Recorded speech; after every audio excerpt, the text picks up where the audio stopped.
नमस्कार। माली समाचार हिंदी में आपका स्वागत है। मैं दिनेश माली। बांग्लादेश में जमात इस्लामी की वापसी, राजनीतिक मान्यता मिलने के क्या है मायने, भारत पर इसका कैसा होगा असर। क्या है जमात इस्लामी? 1971 के बांग्लादेश मुक्ति संग्राम में जमात इस्लामी की क्या भूमिका थी? शेख हसीना के शासन में इसकी मुश्किलें कैसे बढ़ गई? अब इस पार्टी की मुख्य धारा में वापसी कैसे हुई? बांग्लादेश और भारत के लिए इसके क्या मायने हैं? आइए जानते हैं विस्तार से। बांग्लादेश के सुप्रीम कोर्ट ने चुनाव आयोग को निर्देश दिया है कि वह देश में प्रतिबंधित किए गए राजनीतिक दल जमात ए इस्लामी यानी जेईआई को दोबारा मान्यता दे। सर्वोच्च न्यायालय का यह फैसला जमात ए इस्लामी की 10 साल से ज्यादा तक चली न्यायिक लड़ाई के बाद आया है।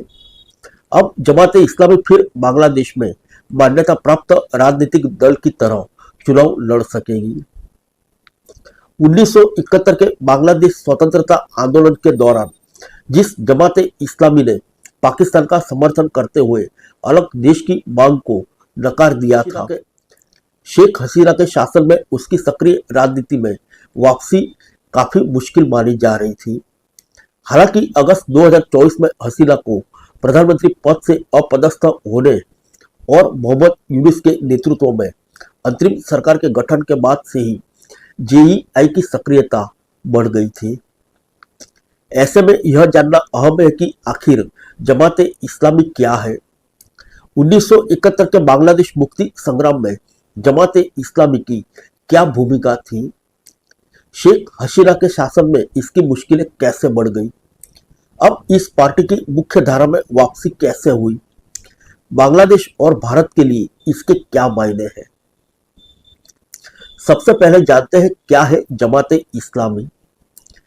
बांग्लादेश तक कैसे फैला जमात इस्लामी? जमात इस्लामी का इस्लामिक मूल्यों पर संगठित भारत बनाने का सपना तब चूर हो गया जब ब्रिटिश साम्राज्य ने इसे दो हिस्सों में विभाजित कर दिया। जहां मुस्लिमों ने पाकिस्तान को चुना, वहीं हिंदुओं ने भारत में रहने को तरजीह दी। ऐसे में जमात इस्लामी ने अपने दायरे को भारत से बाहर बढ़ाते हुए पूर्वी पाकिस्तान यानी अब का बांग्लादेश तक फैलाया। क्योंकि पाकिस्तान का गठन धार्मिक आधार पर हुआ था, इसलिए जमात इस्लामी को बांग्लादेश में फैलने में आसानी हुई।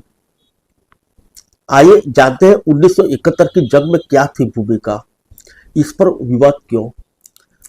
पूर्वी पाकिस्तान में जब बांग्ला संस्कृति और भाषा को लेकर पश्चिमी पाकिस्तान से मतभेद शुरू हुआ तो हजारों की संख्या में लोगों ने प्रदर्शन शुरू कर दिए। इस दौरान पश्चिमी पाकिस्तान के सैन्य शासन ने बांग्लादेश में जबरदस्त जुल्म किए। हालांकि शेख मुजीब उर रहमान के नेतृत्व में पूर्वी पाकिस्तान ने भारत की मदद से पश्चिमी पाकिस्तान से आजादी की जंग शुरू की। जमात इस्लामी ने इस जंग के दौरान पश्चिमी पाकिस्तान के खिलाफ आवाज उठाने वाले बांग्ला लोगों पर जुल्म में पाकिस्तानी सेना का साथ दिया। पश्चिमी पाकिस्तान ने इस दौरान जमात ए इस्लामी के कार्यकर्ताओं के साथ एक शांति वाहिनी का गठन किया, जो कि अगर बांग्लादेश की मांग करने वाले को कुचलने के लिए बनाई गई थी। बता दें, इस दौरान हजारों लोगों की हत्या की गई, सैकड़ों महिलाओं के साथ दुष्कर्म किया गया था। पाकिस्तानी सेना और जेईआई कार्यकर्ताओं ने जिनकी जान ली, उनमें बच्चे, विद्वान, डॉक्टर, वैज्ञानिक आदि शामिल थे। हजारों महिलाओं को सैन्य कैंपों में बंधक बनाकर रखा गया। उन्हें पाकिस्तानी सेना के सामने मनोरंजन के लिए पेश किया गया।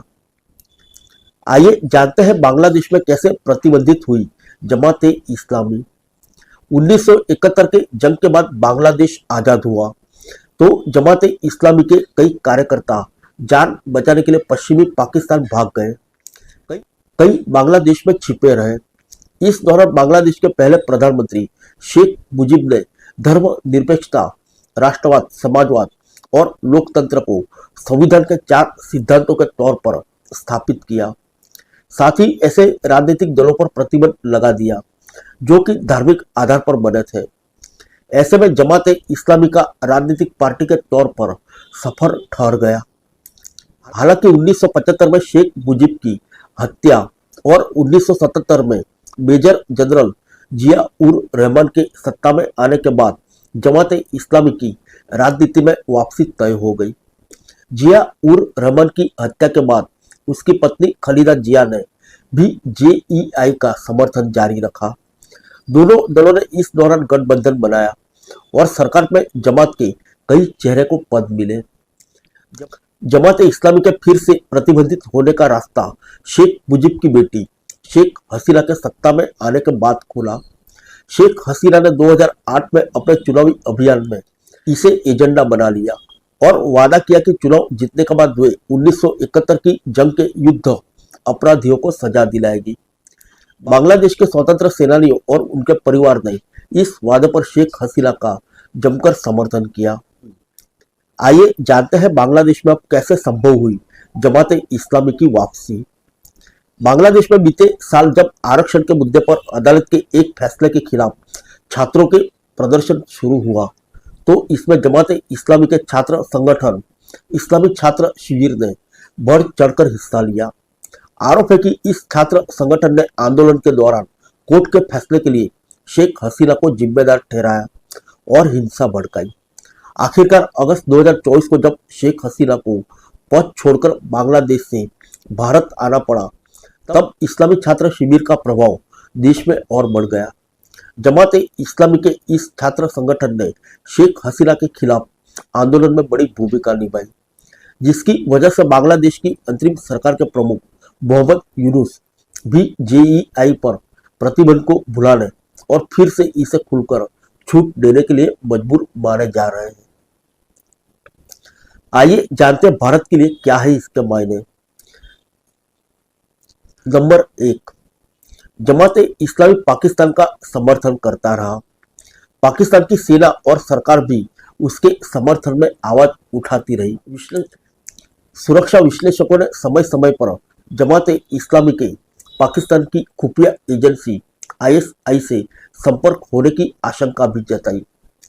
ऐसे में जेईआई का बांग्लादेश की सक्रिय राजनीति में लौटने का घटनाक्रम भारत के लिए भी सुरक्षा के लिहाज से काफी अहम है।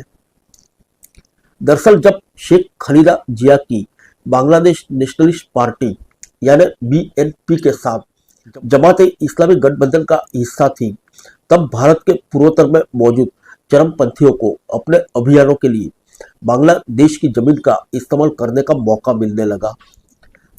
हालांकि शेख हसीना के प्रधानमंत्री बनने के बाद जमात इस्लामी की तरफ से दिए जाने वाले इस तरह के नेटवर्क को खत्म कर दिया गया और भारत ने धीरे धीरे पूर्वोत्तर में स्थितियों पर काबू पा लिया। नंबर 2, जमात इस्लामी की सक्रिय राजनीति में आना इसलिए भी चिंता का विषय है क्योंकि मोहम्मद यूनुस की सरकार पहले ही पाकिस्तान के साथ रिश्तों को बेहतर करने में रुचि दिखा चुकी है। ऐसे में जमात इस्लामी के जरिए पाकिस्तान अब बांग्लादेश की नीतिगत फैसलों में भी प्रभाव दिखा सकता है। विश्लेषकों का मानना है कि इससे आने वाले दिनों में भारत बांग्लादेश के सहयोग पर असर पड़ेगा।